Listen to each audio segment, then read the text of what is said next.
We're very excited to have you here. To give you a little bit of context on the audience, so we have 50 seed and Series A companies that are all in the process of finding product market fit. They're asking the very typical questions of, do they go bottom up, do they go top down? So I thought it'd be great to kick off the discussion with a little bit of context on, your vision for Yammer and essentially how you came up with this business model, which is in time become basically the default for early stage software companies. Yeah. Well, yeah, I put together a little slide on, we basically founded Yammer in 2008, so it's 12 years ago.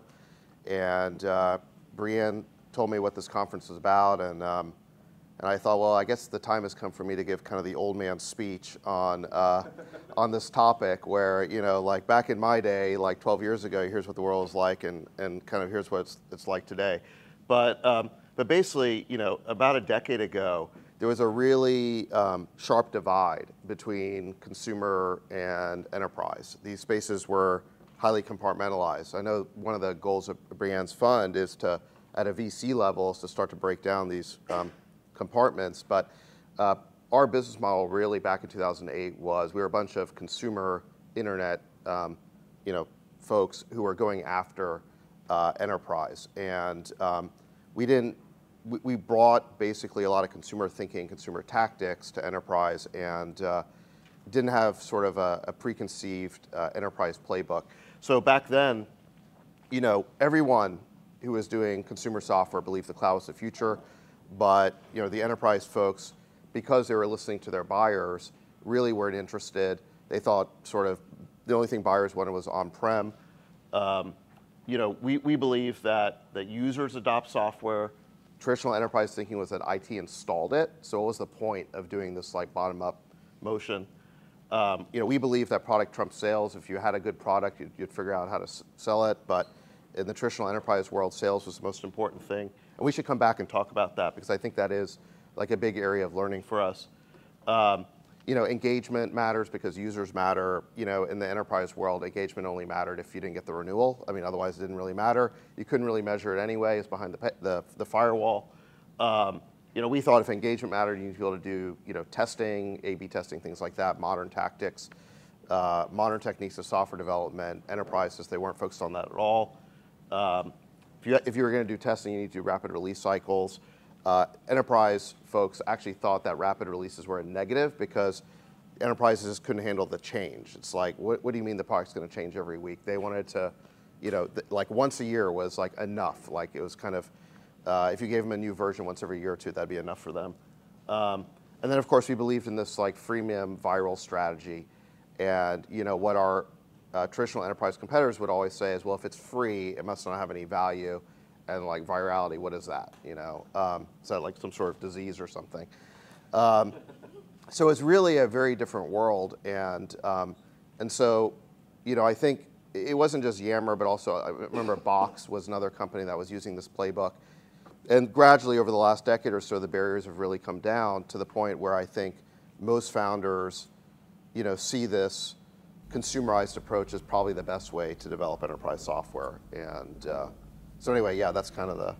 So I think what's interesting, and a really interesting analogy with the individuals in this room. So a lot of the founders in this room are spinning out of Airbnb, Opendoor, Twitter, Uber, basically strong representation from every consumer tech company. How did you think about the transition, like post PayPal and after building great consumer products? How did you apply some of those best practices to Yammer, and to what extent did you lean into your PayPal Mafia network or individuals that you had worked with along the way to help really come up with the business model? Yeah, I mean, I think there was the PayPal network. I think helped in terms of the coming up with the idea. This was back in the mid 2000s. Obviously, a lot was happening in social networking. Peter had been the first investor in Facebook. And I remember having conversations with him and folks like Sean Parker and Luke Nozick. And so like social networking is very top of mind. And so the idea for Yammer just came from the starting point was, what if we took this consumer idea of social networking and made it a secure enterprise version? That was pretty much it. It would make enterprises pay for it if they want to get control over it and pay for the admin tools. I think the thing that the PayPal experience didn't really prepare me for was really sales and the whole sales go-to-market aspect. I think, when we launched Yammer, we had this somewhat naive idea that, if the product worked, if it took off, that enterprises would simply someone would just pull out their sort of corporate credit card and just buy it, and that we would never need to build a sales department. We had a sort of slightly negative, resentful attitude towards sales. That the whole enterprise space was dominated by salespeople, and we just didn't want to be like them. And that sounds very familiar. Yeah. It wasn't in our DNA, and I think the central learning of Yammer from a company building standpoint is that we had to get good at sales, because the virality would kind of fill our funnel. It would create a lot of great freemium leads, but freemium leads don't self-close typically. You need a sales team to close them and put the sales over the top. And so we ended up essentially rebuilding from our own learnings these sort of traditional enterprise functions. Sales, if you have a sales team, you have to make them successful. So you need sales operations, you need a sales enablement or sales marketing team. Once you spend all this time and money closing a deal, you want them to be successful forever. You don't want them to churn, so you build a CSM team. And so we ended up recreating all these traditional functions. But I would still say that the freemium approach was hugely important for us because it just filled our pipeline with so many leads. Yeah, it's really interesting hearing how you spent time with the social network crew. Because I think what's interesting is I love one of your recent blog posts on category creation and really how you think about being the first to market through great product positioning. Can you kind of speak to how you were able to build the first social network basically for enterprise and how that analogy today can help other companies think about category creation? Yeah, so I think, in the early days of creating an entirely new software tool that no one's really seen before, a lot of evangelism is required. So now it's different. Take something like Salesforce. Salesforce was not creating a new software category. CRM had already been around, but they were moving into the cloud. And so their evangelism really focused on the idea of no software. It was evangelizing the cloud. But they weren't evangelizing for the CRM category. Everyone already bought into that. But if you're creating a tool that doesn't really exist, doesn't have a precursor, you need to convince people that this is a worthwhile tool, that it actually solves a business problem in the first place. And so category creation is the way of doing that. So the first thing you have to do is kind of name the category you're creating. We called it Enterprise Social Networking, nice 3-letter acronym, ESN. And we sort of, all of our marketing was focused around this idea of evangelizing for why ESN was this valid new enterprise category, why every company had to have one. And it was very important, I think, to not be placed into existing categories. So every year, Gartner, which is who the Fortune 500 companies listen to, they created a magic quadrant, and their magic quadrant was called social software in the workplace. And we were excluded because we didn't meet some criteria. And at first we were upset about that, but soon we were realizing that actually this was a great thing. We were counting our blessings, because if we'd been placed in that magic quadrant, it would have been like in the loser quadrant. It would have been like niche player or challenger or something. We would never have, we weren't a mature enough product to take on the people they thought were the winners. And so we just ignored their sort of category altogether and said, no, listen, we don't know what the social software in the workplace means. It's too vague and broad a category. What really matters is sort of enterprise social networking. And so we sort of evangelized for our own definition that we could be the leader of. And that's really the critical thing, is the whole purpose of category creation is to brand yourself as the leader of something. Because everybody everyone wants to buy the category leader. No one wants to buy the all-star. And same thing for VCs. VCs always want to invest in the early category leader. They don't want to invest in the second, third, fourth company in a space. So it's very important that you create a category that you can actually win. Now with your investor hat on, are there certain metrics that you look for that demonstrate evangelism? Like, are you typically looking for, is it a lot of companies here have their own dedicated Slack channel, or they host meetups? Like, what are some ways that companies can start to really think about early evangelism? Yeah, I mean, the strategy that we used very early on that was very effective was events. So we definitely had a big kind of community building effort, and we had our own Yammer community. But the way that we kind of made it all come together was through events, and we got this out of Benioff's playbook, which it's in. You should all read chapter 3 of Behind the Clouds on marketing. The whole book's good, but chapter 3 in particular, Benioff is very, very good at enterprise marketing. And so we got this idea of doing events through that. And so like once a year, we would try and do our big Dreamforce type event. We called it Yam Jam. And then once a quarter, we'd do a city event, and we'd take the show on the road. And it helps you build a movement to get people together, because you get your successful customers, you put them on a panel, you get them to testify to the success they're having with the product. You have no more powerful weapon than that. And you get then prospects in the room, you get press in the room, and you start to build a movement. And so I know you think that no one's going to show up at your event if you do it, but I promise you'd be surprised at who's going to show up, even 1 year into your journey. Interesting. One thing that I think would be helpful for this audience is you have a really interesting piece and a point of view on the penny gap. So I'd love to spend some time on what exactly is the penny gap, because I think it's something that really resonates with especially seed and Series A companies. Yeah. So the penny gap is it's the gap you face in getting to your first. It used to be $1 million of ARR, but I think what people are realizing is that what I've realized is that it's not about getting to $1 million. I think it's just about getting to like the first sales. Like even that first penny, like is such a chasm in a lot of cases. You have to convince somebody to pay for your product, and that's where the rubber really meets the road, and you find out whether you have product market fit. But there are some caveats to this idea of the first penny. It has to be totally unaffiliated revenue. It cannot be like a friend. It cannot be a classmate. I'm sorry, like I'm not saying YC companies like in your class, in your batch. I mean, sell them, close them, that's good, but I'm not sure it doesn't cross the penny gap until you know it's completely repeatable. And so getting to that first penny of unaffiliated repeatable revenue is kind of the chasm you have to cross. Now, the reason why this is so hard is because of this consumerized approach. I think what we did, and I suspect most of you are doing, is you are product first. You have an idea for a product in your mind that you've built that you think will have value, but you're not embedded inside of some enterprise. You're not building to their spec or their requirements. That's what a consulting firm would do. You're building because you're product first, and what you're going to do is effectively reverse engineer who your buyer is. And so the first thing that happens is you launch your MVP, and you find out it's not actually MVP because no one's buying it. And so then the next step is, well, okay, you do the new MVP.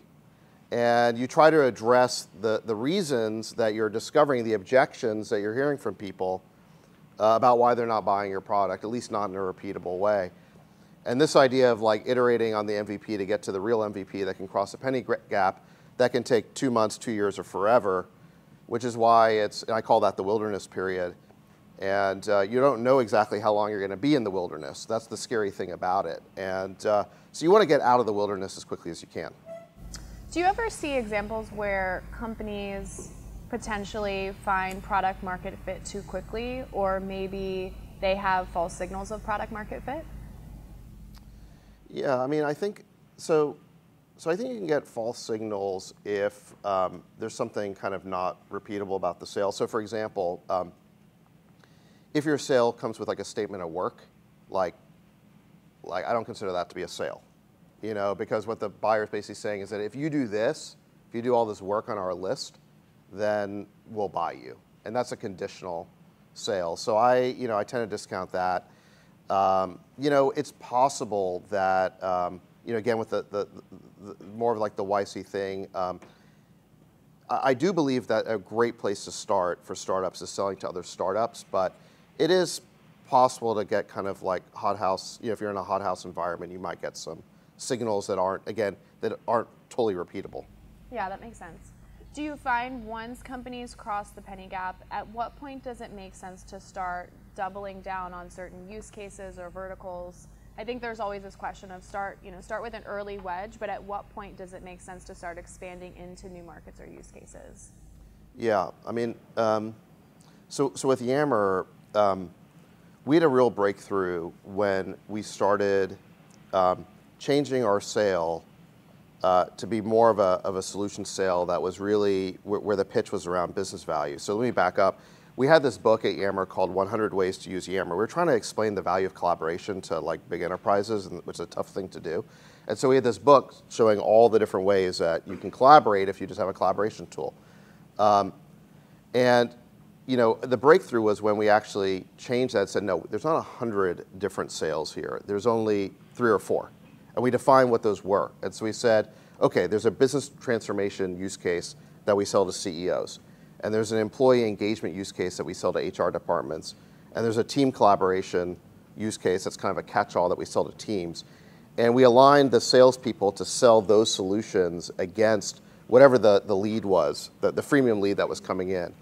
And so what you've got to do, I think, is maybe it can be a vertical, but it's really about getting to a specific use case for which there's a buyer and figuring out what those use cases are and selling against those. From a hiring standpoint, do you find, you mentioned starting first with the product and product-led founders. At what point does it make sense to hire someone that has a little bit more of a sales and marketing DNA? Like, is sales something that a founder can learn and they can get by to a certain stage? And at what point should they hire someone full-time? I mean, I think the founder should do the initial sales because it's really important to hear the objections yourself. But I think like very soon after that, it's a good idea to hire some sales talent. I mean, it'll help you grow and scale faster.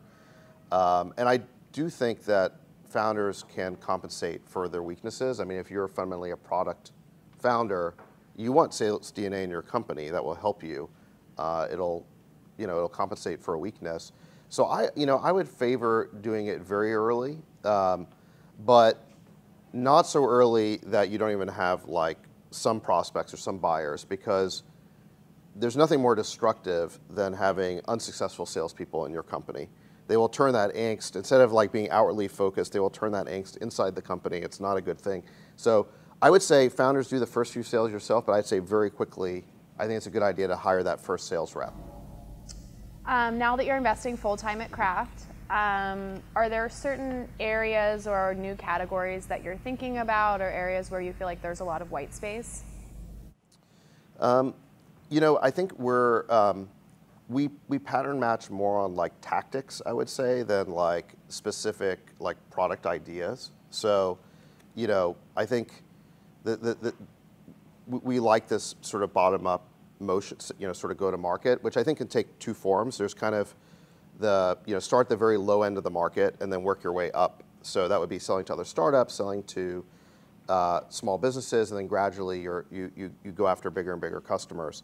The other kind of bottom-up motion is you go after enterprises, but you figure out a way to go over the heads of IT and go directly to the end users and the line of business owners inside the company, and you sell that way. And so both of those are interesting models to us. Makes sense. Well, I want to save some time for questions. Would love to open it up to the audience for anyone who has a question. Try me first.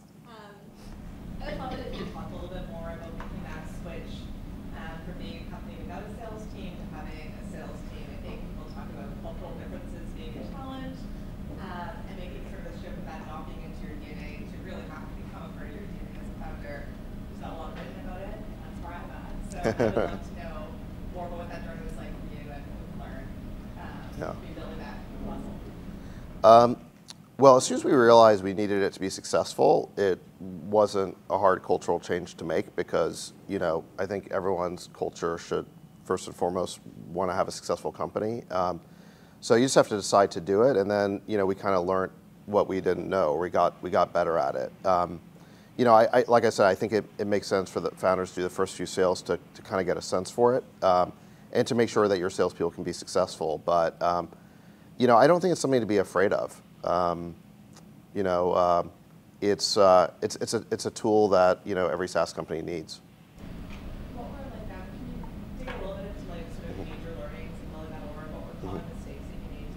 Yeah. this time.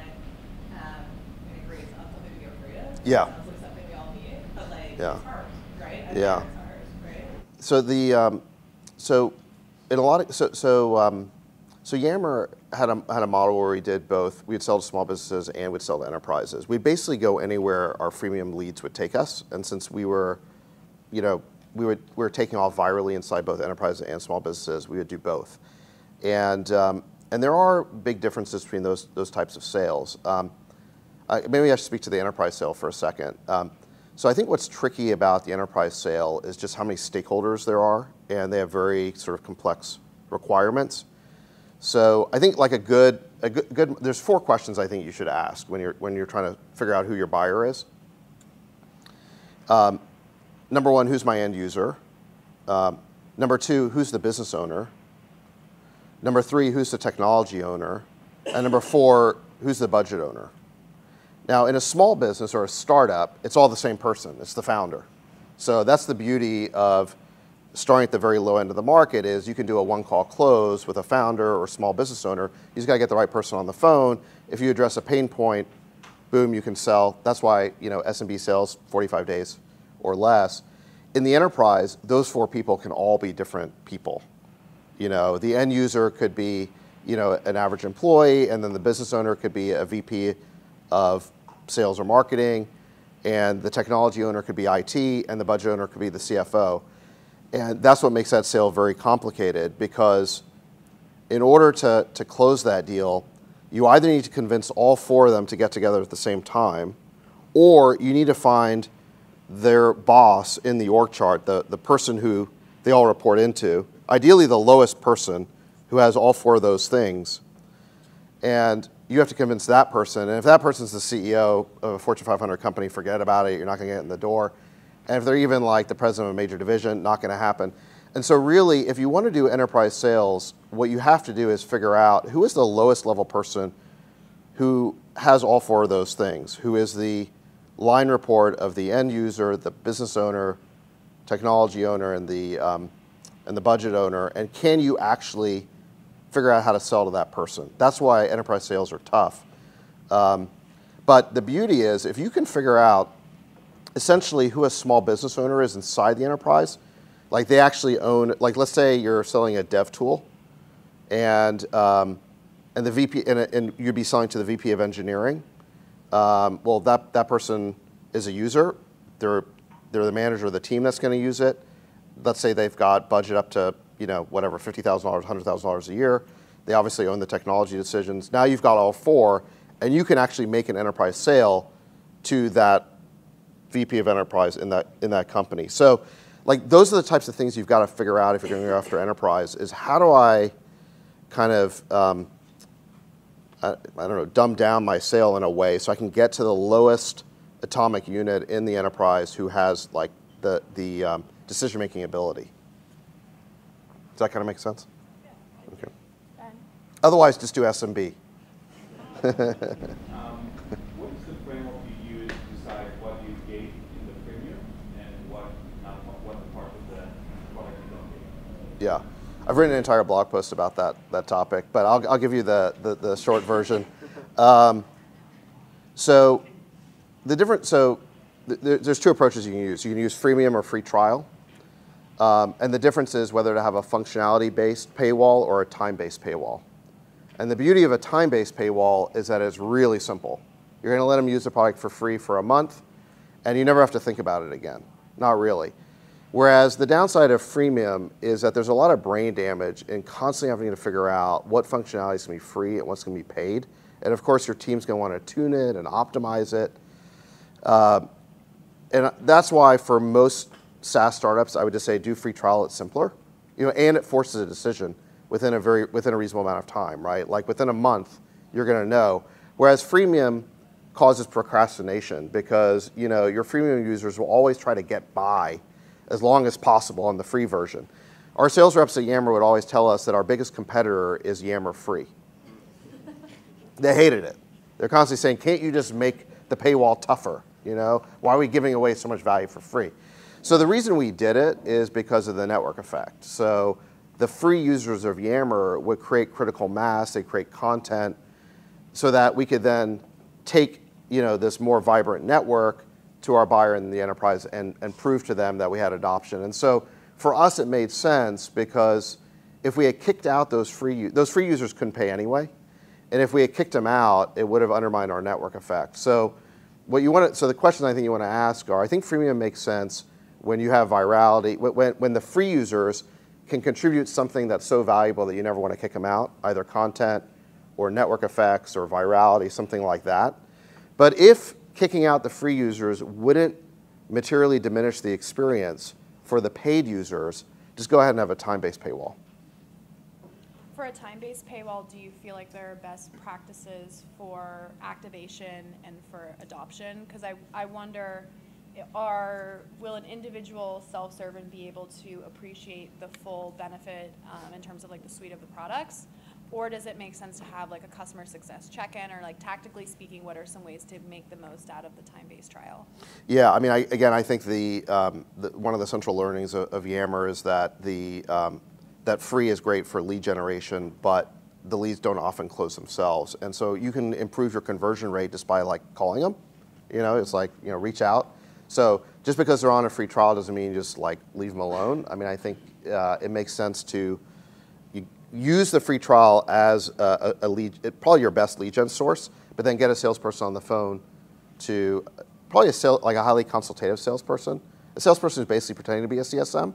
Like, how can I help you be more successful with this product type of salesperson, and you will improve your conversion rates.